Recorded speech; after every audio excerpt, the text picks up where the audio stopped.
예, 신년 특별 새벽기도의 첫날입니다. 오늘 첫날이니까 우리 전으로 한번 인사하겠습니다. 새해 복 많이 받으세요 한번 하시기 바랍니다. 예, 이 새벽에 이런 인사하는 게 좀 어색한데요. 하고 나면요 훨씬 더 또 이 몸이 깨납니다. 예, 그래서 훨씬 더 좋고요. 또 진심으로 올 한 해 동안 새해 복 많이 받으시기 간절히 바랍니다. 예, 우리가 이사야서가 끝나고 새벽에 이제 예레미야 지난 목요일 날 처음 했습니다. 이사야 1장도 그것도 다 못 보고 1장 이제 중간점 일단 전반부에 멈추고 이제 원래 같으면은 예레미야를 계속 봐야 되는데 이 예레미야 메시지 예레미야 선지자 메시지 여러분 알지만은 예레미야 선지자 메시지는 고난과 아픔 속에서 하나님을 찾아가는 그런 메시지이기 때문에 나중에 가면은 이제 또 회복의 메시지도 나오지만 우리가 읽어야 될 본문은 우리 회복하는 데 있어서는 약간 좀 그 다른 주제를 다루고 있기 때문에 우리는 이번 신년 특별 새벽기도 때는 성령으로 회복하는 그런 회복이 주제인데 이 성령이 아니고서는 우리들이 회복할 수 없기 때문에 성령에 관련된 이 주제들을 보는데 오늘은 성령 전체에 관한 것을 간단하게 우리가 들어야 될 메시지를 좀 듣고요. 그래서 내일부터는 성령의 9가지 열매를 다루도록 하겠습니다. 제가 설교할 때마다 언제나 성령의 열매들이 나올 때 야 이걸 좀 한 주제를 가지고 좀 한 번씩 다루어야 되는데 적당한 때가 없었어요 사실은. 그래서 마침 이번에 우리 신년 특별 새벽 집회가 열흘 하니까 오늘 성령에 관하여서 성령으로 회복되는 것에 관하여서 우리가 좀 말씀을 보고 이제 내일부터 사랑, 희락, 화평 이렇게 해서 끝까지 절제까지 9가지 열매를 다루면은 9가지 열매 플러스 오늘 성령 이렇게 해서 회복되는 성령으로 회복되는 것이 무엇인가 간단하게 말하자면은 우리 삶 속에 성령의 열매가 맺히는 것입니다. 그런데 이제 그 성령의 열매가 무엇인지 그게 왜 회복이 되는지 우리가 계속해서 살펴보도록 하겠습니다. 자, 그래서 원래 주제가 회복하며 성장하는 교회, 우리 교회의 주제도 회복하며 성장하는 교회입니다. 그래서 포커스가 2개 있습니다. 회복과 성장이 같이 있습니다. 이 회복은 이제 교회의 회복도 되지만은 우리 각자의 회복을 당연히 포함하는 것입니다. 개인적인 회복, 그리고 개인이 속해 있는 가정, 그리고 개인이 열심히 일하고 있는 일터, 이 모든 회복, 더 넓게 가서는 우리가 살고 있는 이 뉴욕 이민사회, 그리고 우리 조국 대한민국과 그 미국 전 세계까지지만 우리가 오늘 전 세계를 위한 회복을 위하여서 기도할 일단 그거는 좀 제쳐두고 우리 개인과 가정과 교회, 우리 이민사회 요 바운더리를 우리가 생각하고 같이 좀 말씀을 듣고 기도를 했으면 좋겠다라는 그런 생각이 듭니다.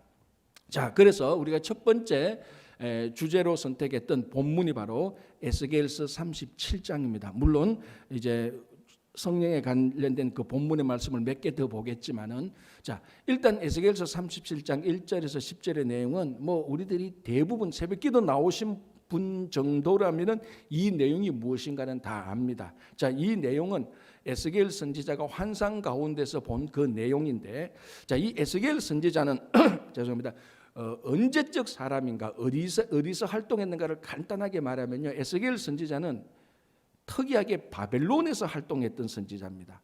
바벨론으로 포로 잡혀갔던 선지자 가운데 있었던 겁니다. 그래서 바벨론에서 나중에 이 바벨론 포로가 끝나고 이스라엘이 회복될 것 그것을 바라보고 메시지를 선포했던 그런 아주 특별한 그러니까 이게 뭡니까 남유다나 북이스라엘에서 활동한 선지자가 아니고 포로에서 잡혀갔던 타국에서 활동했던 선지자고 거기에서 하나님 나라의 회복을 보고 거기에서 그것을 외쳤던 선지자입니다. 그러니까 넓게 보면은 이 조국이 아니고 타국 우리처럼 태어났던 조국이 아니고 타국에서 살고 있는 그런 큰 이 공통점이 있는 것입니다. 그래서 에스겔서 37장을 보면은 이 환상을 통한 하나님의 회복을 많이 보여주고 있습니다. 오늘 37장도 그렇고요.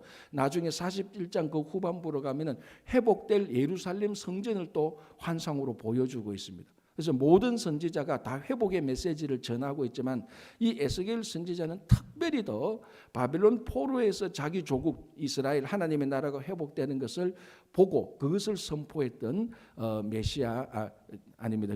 그 선지자이기 때문에 특별히 우리가 뭔가 읽으면은 이 타국에서의 애타는 것, 타국에서 회복을 바라는 그런 감이 우리하고 같이 많이 있습니다. 자, 이 내용은 압니다. 성령께서 에스겔 선지자를 데리고 골짜기로 들어갑니다. 자, 근데 골짜기 가보니까 전부 다 마른 뼈들이, 사람들이 죽었던 뼈들이 차곡차곡 이렇게 쌓여 있습니다. 그러니까 죽음의 골짜기죠. 성령께서 에스겔 선지자를 죽음의 어떤 골짜기로 가서 이미 죽어서 도저히 회복할 수 없는, 그러니까 뼈들만 있는 그곳을 보여주는 것입니다. 자, 그러면서 하시는 말씀이, 야 선지자야, 이 뼈들이 살겠느냐?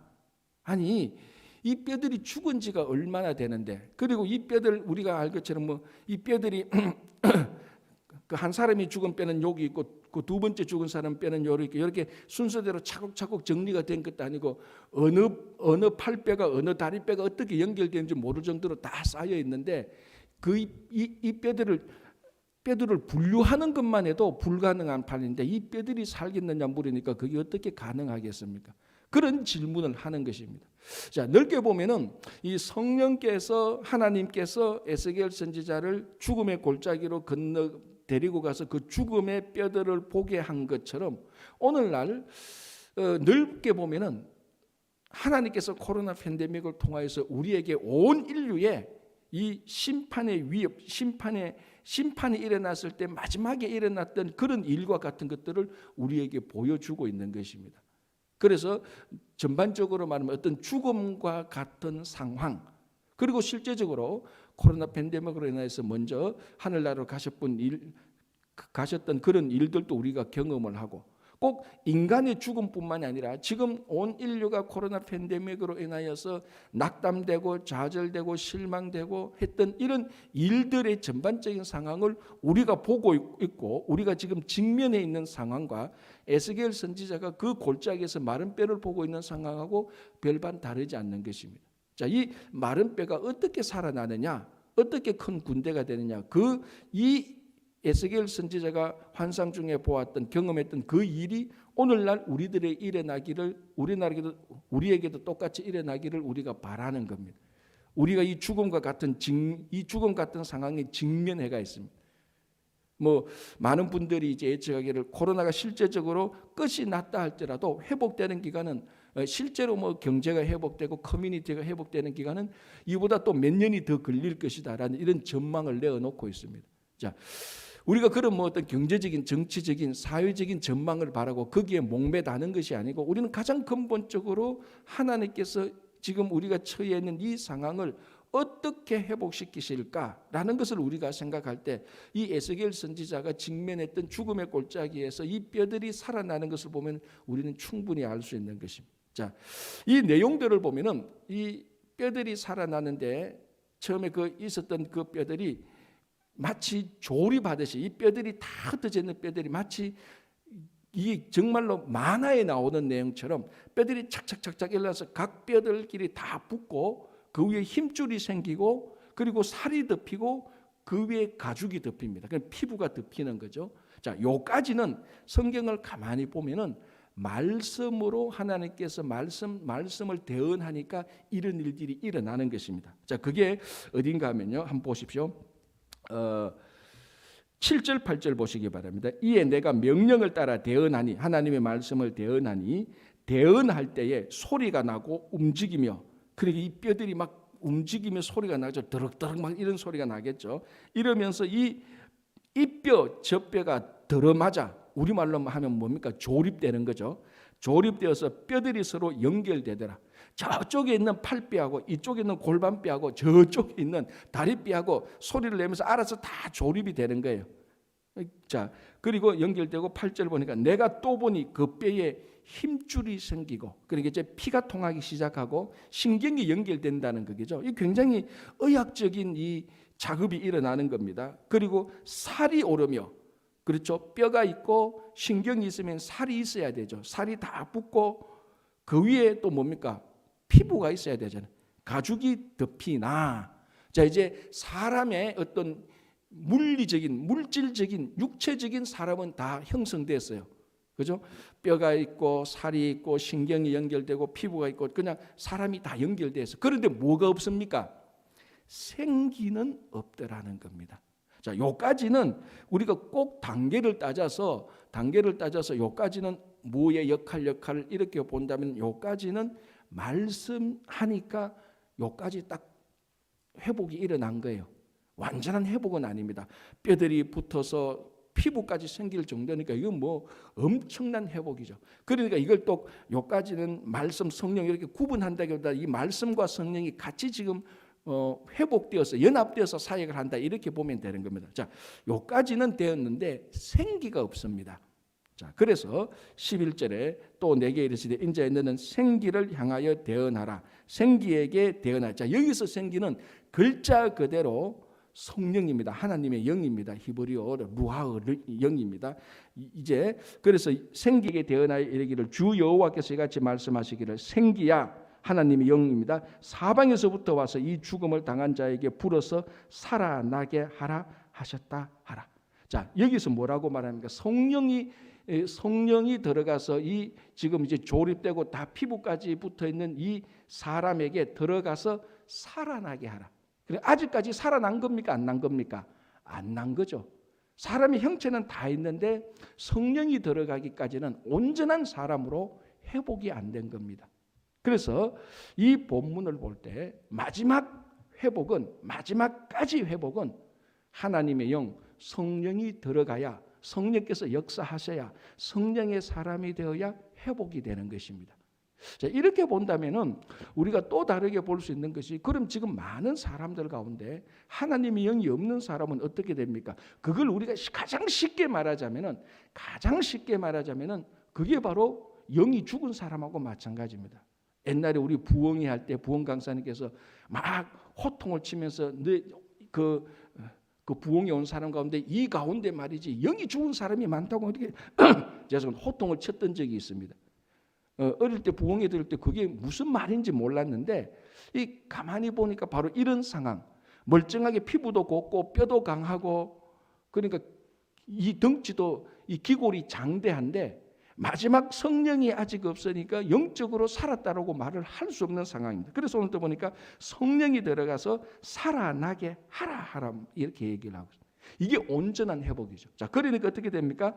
10절에 이에 내가 그 명령대로 대언하였더니 생기가 하나님의 영 성령이 그들에게 들어가매 그들이 곧 살아나서, 자, 가죽까지 덮인 상태에서 살아났다는 말은 전혀 없습니다. 뼈, 힘줄, 살, 가죽, 마치 제가 아까 얼핏 말씀드린 것처럼 이런 것들이 붙어있는 것은 그냥 조립품으로서 완성된 겁니다. 자, 우리 자녀들이 로봇 같은 거, 레고 같은 거 있지 않습니까? 조립을 하잖아요. 배, 성전, 배, 성, 사람, 로봇 이런 걸 만듭니다. 만드는 그 상황까지입니다. 피부까지 있는데, 그런데 성령이 들어가기 전까지는 아직 사람으로서 살아나지를 못하는 겁니다. 회복이 안 되는 거죠. 마른 뼈가 아직까지 완전히 회복이 안 되는 겁니다. 그래서 성령이 들어가니까 살아나서 큰 군대가 되는 것입니다. 요까지 회복이죠. 요까지가 회복입니다. 그래서 우리가 작년 한 해 우리가 코로나 팬데믹을 거치면서 다시 한번 우리의 삶에 많은 절망적인 거, 어떤 죽음적인 상황에 직면했던 것, 좌절했던 것, 이런 것에서 우리가 회복하는 것은, 우리 하나님의 자녀들은 성경을 믿고 성령을 믿는 우리들에게 있어서는 생기가 들어오기 전까지가 아니고 생기가 들어서 성령께서 여전히 우리에게 활동하시는 이 상황까지가 회복돼야 되는 것입니다. 이거는 그러니까 이런 회복은 인간의 어떤 자기 개발 프로그램이나 좋은 회복 프로그램에서 되는 게 아닙니다.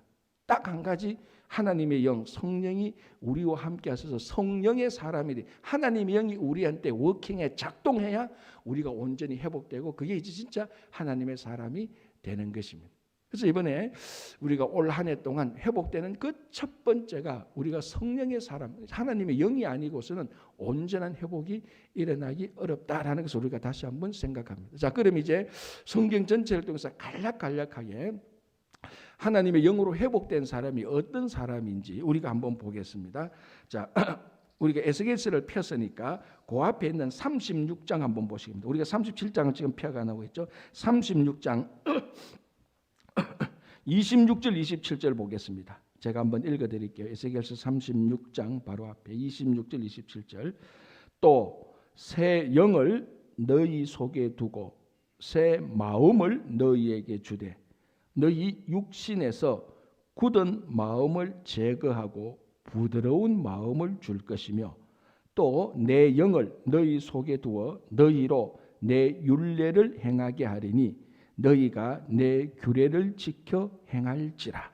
자, 새 영을 너희 속에 두고 마음을 너희에게 주어서 육신에게, 자 여기는 육신, 이 우리 피부에서 굳은 살 뭐 이런 것이 아니고 이 육신이라는 것은 우리 인생을 말해 우리 삶이라고 보면 됩니다. 우리 삶에서 뭡니까? 굳은 마음을 제거하고 부드러운 마음을 준다 말합니다. 자, 이게 성령이 우리에게 들어와서 회복되는 사람은 이 마음이 강한 마음이 아니고 부드러운 마음이 되는 것입니다. 이 참 특이하죠. 성령께서 우리를 터치하면은 우리가 강하게 되는데, 우리가 큰 군사가 되는데, 이 큰 군사의 마음은 굉장히 부드러운 마음입니다. 자, 이 부드러운 마음이랑, 여기서 부드러운 마음이라는 것은 무엇인가 하면은 수용할 수 있는 마음입니다. 내하고 좀 다른 사람도 수용할 수 있고, 내하고 취미가 좀 다른 사람도 받아들일 수 있고, 그전에 나를 비난했던 사람조차도 내가 받아들일 수 있는, 이 부드러움이란 것은 수용성을 말하고 있는 것입니다. 자, 우리가 예수를 믿고 한 사람이 회복되었다는 것은 내가 이제 내 주변의 사람을 받아줄 수 있는 이 심령이 된다는 것입니다. 내가 회복되었는데 여전히 꼬장꼬장합니다. 내하고 생각과 내하고 가치가 다른 사람은 쳐다보지도 않습니다. 우리가 과연 그 사람을 성령으로 회복됐다고 말할 수 있겠습니까? 아니잖아요. 성령으로 회복됐다는 사람은 내 마음이 부드러워져서 그 마음에 누구든지 들어올 수 있는, 마치 바다와 같은, 여러분 한국말이 참 재밌는 게, 바다가 왜 바다죠? 다 받으니까 바다입니다. 아니 그래서 바다죠. 다 받으니까. 그 한국말이요, 굉장히 이게 말 속에 다 의미가 들어있는, 다 받으니까 바다. 얼굴은 뭡니까? 을이 뭡니까? 영이죠. 혼이잖아요. 굴이 뭡니까? 굴이 드러나는. 그 얼굴은 사람이 영혼이 드러나오는 굴이라는 거죠. 얼굴이라는 게. 이 우리 한국말이, 그러니까 한국말, 지금 뭐 국어 시간은 아니지만 한국말을 보면은 이 의미가 얼마나 그 안이 말과 의미가 다 결합된 겁니다. 그러니까 뭐냐면은 성령을 받은 사람의 마음은 바다와 같은 마음이 되는 거예요. 근데 참 신기한 거, 여러분 바다에 온갖 더러운 오염물이 다 들어갑니다. 근데 바다를 가면 항상 깨끗해져요. 참 신기하죠. 가만히 생각해 보면 이 세상에서 가장 더러운 곳이 바다가 돼야 됩니다. 뭐 폐수도 들어오고, 우리가 뭐 각 가정에서 얼마나 더러운 그 더러운 물을 많이 냅니까? 이 강을 통해서 결국은 다 바다로 들어가는데, 바다에만 들어가면은 다 깨끗해져요.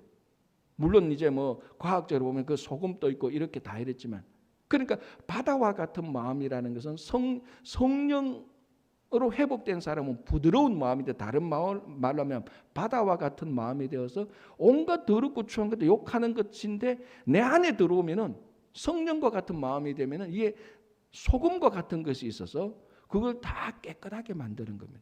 여러분 그게 회복된 사람이잖아요. 그러니까 성령을 가진 사람은 절대로 자기만 옳다라고, 내 경험만 옳다라고 그렇게 주장하는 사람이 아닙니다. 부드러운 마음이 되어서 받아줄 수 있는 마음입니다. 자, 그리고 27절을 보시기 바랍니다. 또 내 영을 너희 속에 두어 너희로 내 율례를 행하게 하리니 너희가 내 규례를 지켜 행할지라. 자, 이거는 참 특별한데요. 성령을 주셔서, 하나님의 영을 주셔서 하나님의 말씀을 지키게 하는 것입니다. 그리고 우리가 하나님의 말씀을 듣고, 야, 내가 오늘 보니까 마태복음에 이런 말씀이 있으니까 내가 이제 다음 주부터 이 마태복음 이 말씀 붙잡고 내가 봉사해야 되겠다. 그건 자기 마음이 착해서 그런 게 아니고 자기 의지가 굳어서 그런 게 아니고 자기도 모르지만은 성령께서 우리 마음을 부드럽게 해서 그 하나님의 말씀을 받아들여서 말씀을 지키게 하는 역사입니다. 말씀을 알아듣고 하나님의 말씀을 알아듣고 하나님의 말씀을 지키게 하는 이 매개체는 성령입니다. 그래서 아까 37장에서 그 죽은 군사들이 그 마른 뼈들이 다시 일어나는데 전초 작업은 성경 하나님의 말씀이 행하는 겁니다. 그게 성령이 함께 하셔서 그래서 성령은 성경과 뗄래야 뗄 수가 없는 것입니다. 하나님의 말씀 안에 성령이 있고 성령 안에 하나님의 말씀이 같이 들어가 있는 것입니다. 혹자가 이것을 분리해서 떼려고 하는데 이 둘은 같이 들어가 있는 것입니다. 그래서 오늘 36장에도 하나님의 영이 새로운 영이 우리들에게 들어오면 우리들의 마음이 부드러워져서 우리가 하나님의 말씀을 듣고 믿고 행하게 되는 것입니다. 그래서 이게 이제 우리가 말하는 회복된 사람이죠. 내가 성령으로 회복됐다고 말하면서 하나님의 말씀을 지키지 않는다. 내 말씀이 내 마음이 부드럽지 않다. 그건 회복된 사람이 아닙니다. 세상적으로는 회복될 수가 있을 겁니다. 어떻게 보면 육신은 회복될 수가 있는 것이죠. 그러나 성경이 말하는 하나님이 보시는 원래 하나님의 형상을 가진 사람으로서 회복되기에는 아직까지 부족한 면이 있습니다. 그래서 성령께서 하나님의 말씀과 함께 우리를 회복시키는 것입니다. 그게 이제 우리가 2021년에 이런 역사가 우리 삶 속에 가정과 교회에 계속해서 일어날 때 이게 회복하며 성장하는 가정도 될 수 있고 교회가 될 수 있는 것입니다. 자, 우리 요한복음 한번 보겠습니다. 14장 16절 17절. 우리가 성령으로 회복이라고 말할 때 이 요한복음 14장 16절 17절을 우리가 안 볼 수가 없죠. 자, 이 새벽에 성경을 찾기 위해서 손을 빨리빨리 놀려야 됩니다. 그래서 제가 읽어드릴게요. 여러분 뭐 다 아시는 말씀인데요. 내가 아버지께 구하겠으니 그가 또 다른 보혜사를 너희에게 주사 영원토록 너희와 함께 있게 하리니 그는 진리의 영이라. 세상은 능히 그를 받지 못하리니 이는 그를 보지도 못하고 알지도 못함이라. 그러나 너희는 그를 아나니 그는 너희와 함께 거하시며 또 너희 속에 계시겠음이라. 자, 성령의 다른 이름은 무언가 하면은 보혜사입니다. 자, 보혜사의 원뜻은 옆에 같이 있어주는 겁니다. 그래서 또 여기서 나온 말은 이 보혜사가 하는 건 옆에서 도와주고 옆에서 위로해주고 옆에서 상담해주는 사람입니다. 이게 보혜사 성령께서 우리에게 함께하는 겁니다. 그러니까 보혜사 성령은 우리 옆에 있다는 것은 늘 우리와 함께하고 있다는 것이 우리와 분리된 것이 아니고 그래서 우리가 예수 그리스도를 믿는 순간에 이 믿는다는 것도 성령께서 우리에게 역사하셔서 예수 그리스도를 믿도록 역사해 주는 것입니다.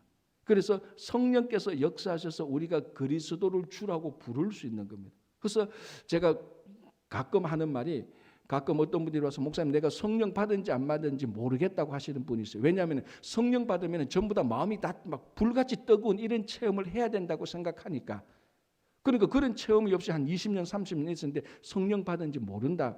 그런 경험이 없으니까 성령 받은지 모르겠다고 하시는 분이 있습니다. 그래서 제가 그때는 늘 묻는 질문이 이겁니다. 형제님 자매님 예수님께서 메시아고 예수님께서 그리스도시고 우리를 구원하시는 구주임을 믿습니까? 아 그거야 믿죠 그래요.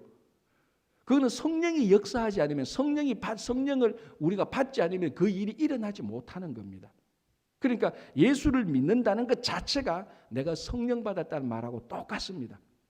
그게 이제 뭐 불같이 마음이 뜨거워지고 뒤집어지지 않아서 그렇지. 여러분 예수 믿을 때마다 다 불같이 뒤집어진다고 생각해 보십시오. 예배 드릴 때 잘 못 드릴 거예요. 예배 드리면 여도 뒤집어 저도 뒤집어지고 뭐 막 예수 이러면 좀 얼마나 그게 혼란스럽겠습니까? 그러나 진짜로 모르는 사이에 성령께서 모르는 사이가 아니라 내가 불 같은 그런 경험을 인식 못하는 사이에 성령께서 예수를 믿도록 하는 겁니다. 그래서 예수를 믿도록 하는 성령은 늘 우리와 함께하고 있습니다. 우리가 인식 잘 못하죠. 자, 이거하고 똑같습니다. 늘 부모님과 함께 있는 분이 그 집에 있을 때 어머님은 큰 방에 있고 우리가 작은 방에 있는데 늘 인식합니까? 어머니는 큰 방에 있어, 아버님 큰 방에 있어. 맞아. 인식합니까? 인식 안 하죠. 그냥 집에 들어가면은 어머님, 아버님 거기 계시는 거예요. 그래도 인식 안 하지만은 한 집에 같이 있는 거예요. 그러다가 배가 고픈데 어머님 식사하셨나? 아버님 식사하셨나? 그때 또 인식하는 거예요. 같이 있는데. 늘 같이 있는 거예요. 그런데 가끔 어떤 분들은 그 사실 자체를 까마득히 잊어버립니다. 그러니까 제가 방금 말씀드린 것처럼 밥 먹을 때도 자기 혼자 막 먹는 거예요. 어머님 아버님 옆에 계신데 식사하셨나 묻지도 않고 잊어버린 거예요.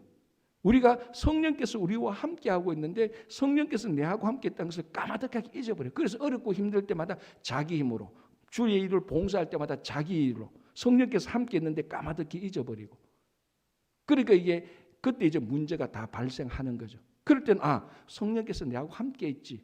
그 성령의 의지에서 하나님의 일을 하는 겁니다. 그걸 도와주려고 보혜사 성령은 그걸 도와주려고 옆에서 늘 우리와 함께하고 있는 겁니다. 그게 보혜사라는 원뜻입니다. 파라클레이토스. 파라가 옆에 있다는 거죠. 파라, 옆에서. 늘 옆에서 함께하는 존재. 자, 그럼 옆에서 뭐냐? 구체적인 사이가 뭐냐면 위로합니다. 어렵고 힘들 때 힘내라. 내가 너와 함께 있다. 하나님이 너를 품고 있다. 계속해서 위로하는 거예요. 여러분, 한 사람이 회복되는 첫 단계는요, 위로를 받을 때부터입니다. 사람이 넘어지고 깨어지고 자빠졌을 때 회복되는데 그 회복되는 과정 속에 위로의 과정이, 그 위로하는 프로세스가 빠졌다면요, 회복이 안 됐다고 볼 수 있습니다. 그러니까 한 사람이 회복되는 과정 가운데서는 회복돼야 된다라고 말할 때는 무너지고 깨진 것을 전제하고 있는 거죠. 그 회복될 때는 반드시 이게 첫 번째든 몇 번째든 그런 것은 우리가 나중에 보겠지만 위로의 과정이 반드시 있어야 됩니다. 그래서 우리가 이사야서를 볼 때 이사야 전반부 39장 40장부터 66장까지는 회복이었잖아요. 그 회복의 첫 마디가 뭐였습니까? 너희들은 내 백성을 위로하라, 위로하라였습니다. 그 핸델의 메시아 테너의 첫 번째 그 가사잖아요. 그러니까 이사야서 1장 39장에는 전체적으로 이사야 선자가 이스라엘 백성들이 하나님께서 심판하는 메시지를 전했습니다. 너희들 지금 이래 있지? 하나님의 말씀 안 듣잖아. 너희들 바벨론에게 심판할 거야.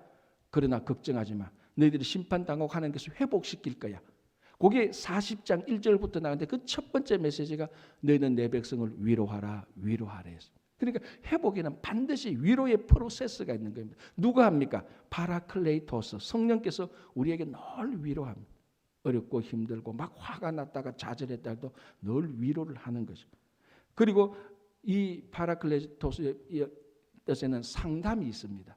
내가 어떻게 해야 될지 성령께서 가르쳐 주는 거죠. 그래서 요한복음 16장 17절 보시기 바랍니다. 14장 17절 보면은 그는 진리의 영이라고 말을 합니다. 이게 다른 말하면 진리의 영이 우리를 상담해 주고 우리를 가르쳐 주고 예수님께서 하신 말씀을 생각나게 해 주는 겁니다.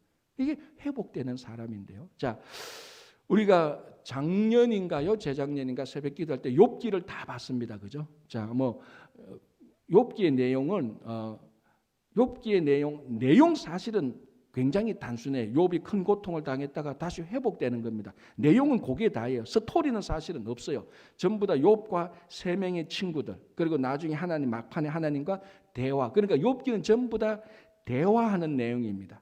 자, 그중에 욥이 갑자기 모든 것을 다 잃고 다 무너졌습니다. 한순간에 자녀도 죽고 자기 재산 다 날아가고 동방이 최고의 큰 부자인데 그게 하루아침에 다 사라지고 그 자녀들도 죽고 자기 아내까지도 욥을 저주했지 않습니까?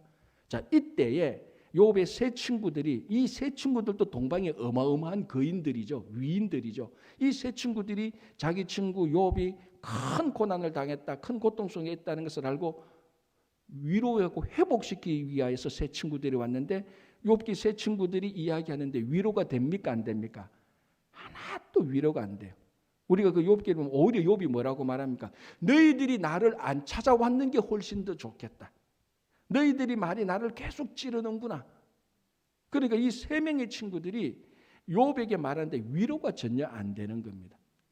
자, 성령은 이 욥의 세 친구들처럼 아니고 늘 우리 옆에서 위로가 되고 힘이 되게 하는 것입니다. 그래서 이게 바로 회복할 수 있는 굉장히 중요한 프로세스. 그래서 보혜사 성령은 우리와 함께해서 회복시켜 주시는 거고요. 자, 그리고 에베소서 4장 3절에서 4절 한번 보겠습니다. 에베소서 4장 3절에서 4절. 갈라디아서 다음에 있죠. 갈라디아서 다음에 에베소서 4장 3절에서 4절. 제가 가지고 있는 성경책은 313페이지인데요. 여러분 그 주변에 한번 찾아보시기 바랍니다. 제가 빨리 읽어드릴게요. 4장 3절 4절. 평안에 매는 줄로 성령이 하나 되게 하신 것을 힘써 지키라. 몸이 하나요 성령 또 한 분이시니 이와 같이 너희가 부르심의 한 소망 안에서 부르심을 받았느니라. 자, 성령이 하나 되게 하는 것을 지키라. 성령은요 우리 각자에게도 임하지만은 반드시 성령은 공동체에 임합니다. 그래서 구약은 성령께서 이스라엘 백성 전체에게 임하는 그 영으로서 역사할 때가 많습니다. 한 국가 전체에 성령께서 다 임하기는 겁니다. 자, 여기서 에베소서도 교회가 하나 되는, 이 에베소서는 전체적으로 교회적인 상황을 두고 있거든요. 교회가 어지럽고 교회가 분리되는 이런 상황에서 성령께서 하는 일은 하나 되게 만들어줍니다. 사람들의 마음을, 사람들의 가치를, 사람들이 바라보는 하나님을 다 하나로 만들어가게 되는 것입니다. 그래서 성령께서는 분리되고 깨지고 무너진 것을 다시 회복시켜서 하나로 만들어주는 게 성령의 역사입니다. 그래서 성령이 함께할 때 늘 공동체는, 가정도 그렇고 공동체는 항상 살아나기 시작합니다. 그래서 성령이 아닌 악한 역사는 늘 분리시키고 이간하고 선동하고 조작하는 것이죠. 이 우리가 자칫하면은 내가 의도하지 않는 내 말과 행동이 분리의 말과 행동이 될 수도 있다는 것을 늘 조심해야 됩니다. 그래서 우리는 이 하나 되게 하는 것을 힘쓰는, 그래야 공동체가 깨지지 않고 공동체가 계속해서 회복되는 것이죠. 자, 마지막으로 하나만 더 보겠습니다. 우리 데살로니가전서 5장 19절 한번 보겠습니다. 데살로니가전서 한번 바로 에베소서 다음에 빌립보서, 골로새서, 빌립보서 다음에 데살로니가전서 있습니다. 바로 5장 19절 하나만 보겠습니다. 아주 간단하죠. 뭡니까? 우리 다 같이 한번 읽어볼까요? 시작. 성령을 소멸하지 말며. 자, 우리가 물론 소멸한다고 해서 성령이 없어지는 그런 성령님이 아닙니다. 그러나 성령을 소멸하지 말라고 하는 것은 성령의 음성에 불순종하지 말고, 옆에 있는 성령을 무시하지 말고, 성령께서 가르쳐주는 그 가르침을 떨쳐버리지 말라는 것입니다. 자, 예를 들자면은 전번에 어떤 목사님이 자기 경험을 얘기하는데, 그분이 이제 무슨 일로 노예에 가서 노예 일을 하는데 뭐 어떤 일로 인해서 막 화가 났대요. 노예 다른 장로님 목사님들 막 화가 날 수밖에 없는 상황이었대. 누가 막 거짓말을 하고 하니까 그걸 다 아는 목사님인데 막 화가 났대요. 막 얼굴이 나오고 목소리가 막 올라갔대요. 그런데 이상하게 화내지 마라, 화내지 마라는 목소리가 들리는 듯 하는데 화가 너무 나가지니까 막 짜증이 나는 거예요. 본인 마음속에서 막 갈등이 생기는 거예요. 아니, 이런 상황에서 내가 지금 화를 안 낼 수 있느냐고. 저 사람이 뻔하게 지금 거짓말을 하고 있어. 막 다른 교회들을 막 그 분란시키고 있는데 막 화가 났대요. 그런데도 화내지 말고 좀 참아라. 어떤 그런 알지 못한 메시지가 계속 온대요. 그래서 처음에는 막 무시했대요. 지금 뭐냐. 지금 이런 상황에서 화를 안 내면은 누가 화를 내느냐고. 내가 다 알고 있는데. 그런데도 화내지 말고 짜증내지 말고 좀 참으라는, 뭔가 모르게 자꾸 그런 양심의 메시지가 옵니다. 그때 이분이 생각났던 말씀이 이거래요. 데살로니가 5장 19절. 성령을 소멸하지 말라. 지금 성령께서 너가 하는 말이 다 옳고 저 사람이 다 거짓말이지만 너가 지금 이렇게 인간적인 혈기를 부리고 화를 낸다면은 그 노예에 속한, 그 위원회에 속한 사람이 전부 다 분리되고 다 문제가 생기니까 성령께서 너가 옳지만은 화를 내는 것은 옳지 않다고 계속해서 성령께서 메시지를 준 겁니다. 참아라. 근데 막 너무 화가 났으니까 못 참는 거예요. 그때 성령을 소멸하지 말라는 메시지를 들어요. 그 순간에 이거 내가 지금 여기서 화를 내고 이 메시지를 거절하면은 성령께서 내게 말하는 이 성령을 소멸하는 일이 되겠구나 하고 겨우 참을 수 있다는 얘기를 들어본 적이 있습니다. 자, 우리 주변에도 많죠. 우리가 어떤 일을 당할 때 화가 납니다. 막 치밀 오르죠. 그때 여러분, 성령께서는 늘 파라클레이 떠서 옆에 있는 보혜사 성령께서는 우리들에게 메시지 줍니다. 위로도 하면서 인간적인 혈기를 낮추어 줍니다. 그걸 우리가 소멸할 때가 얼마나 많은지 모르요. 성령을 소멸할 때. 그러니까 회복이 안 되는 겁니다. 성령을 자꾸 소멸시키니까. 이게 뭐 분노뿐만이 아니고 슬픔도 있고 다른 뭐 어떤 많은 감정들이 있죠. 그래서 우리가 올 한 해 살면서 옆에서 함께 하시는 보혜사 성령께서 늘 우리를 함께하고 위로하고 회복시켜 주시는데 그 메시지를 들을 수 있는, 성령을 소멸하지 않는, 성령과 늘 함께할 때 올 한 해 동안은 하나님께서 성령을 통하여서 또 성령께서 우리를 늘 회복시켜 주십니다. 그래서 우리 작년에 코로나 팬데믹으로 인해서 좌절과 절망과 이런 것들이 올 한 해 동안 인간의 힘이 아니고 어떤 국가적인 프로그램이 아니고 어떤 경제 도움이 아니고 어떤 정부가 주는 스티뮬러스 이런 도움이 아닌 성령으로 올 한 해 회복되는 그런 역사를 우리 모두가 다 경험하기를 간절히 바랍니다. 기도하겠습니다. 하나님 아버지 감사합니다. 신년 특별 새벽 집회에 저희들 회복에 대해서 함께 말씀을 나눕니다. 이 세상에 많은 회복의 프로그램도 있지만 주님 성령으로 회복하게 하여 주시고 성령께서 우리와 함께함을 늘 우리가 즐기고 성령의 위로를 받을 수 있도록 또 혹시나 우리가 여러 가지 일들로 성령을 결코 소멸하지 않고 성령의 역사에 순종하는 하루 올 한 해 될 수 있도록 도와주시고 모든 기도에 다 응답해 주실 것을 믿으며 예수님 이름으로 기도하옵나이다.